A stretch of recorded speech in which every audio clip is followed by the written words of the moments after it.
In case no one's told you this yet today, you're not messing it up. You want to know how I know? Because you're trying. And trying is proof that you are pursuing the things that you believe you are meant to pursue. Let me tell you something that I believe is going to set you free right now. There are no dead ends with God. It doesn't matter how many wrong turns you take. It doesn't matter how many times you mess up. You are never going to reach a dead end where He gives up on you. Think about it like a GPS, right? When you're headed towards a destination and you take a wrong turn, what does your GPS do? It reroutes you. It finds another way to get you there. You don't think that God's capable of doing that? You don't think He's capable of rerouting you to get you where you're supposed to go? You're so afraid that you're going to hit a dead end, as if God is not capable of correcting your mistakes. One thing that I believe God told me one time was, Caitlin, I do demand perfection, but not from you. I demanded it from my son, who was the only one capable of giving it to me. You're not capable of giving me perfection, so I'm not demanding that of you. So quit trying to do everything perfectly and just do it. Quit being so afraid of making a mistake that you don't even move your feet. Because the thing about a GPS is that in order to reroute you, you have to actually be moving. I'm sure you've heard the expression, you can't steer a parked car. And are there going to be times where we're going to have to wait on the Lord? Yes. But the thing about waiting on the Lord is that it's meant to be active. It doesn't mean you're sitting still doing nothing. When you're waiting, you're preparing.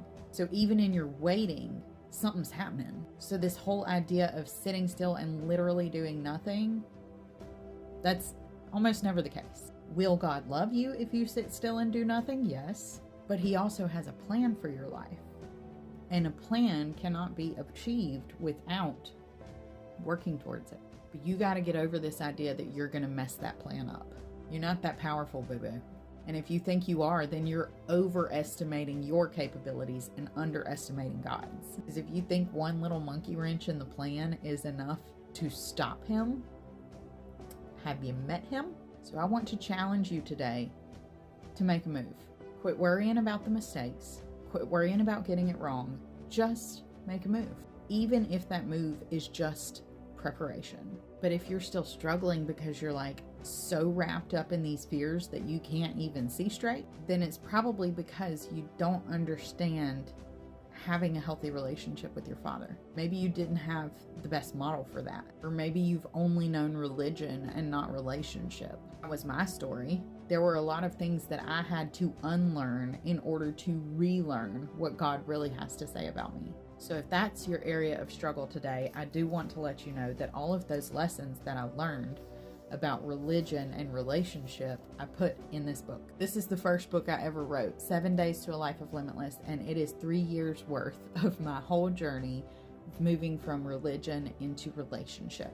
And I wrote down everything that God taught me along the way about hearing His voice, about finding my purpose, my identity, peace, what the journey is supposed to look like. It's all in there. So if that's an area that you struggle with and you need a little extra help, you may want to check it out. I have signed copies available on TikTok Shop and unsigned copies available on Amazon. My church is going to Africa this summer and I am planning on going with them. So every sale of that book is helping me not only get there, but get all of the supplies that I need for that trip. So I believe the message that's in the book helps you, and the funds help me to help spread the kingdom of God even further.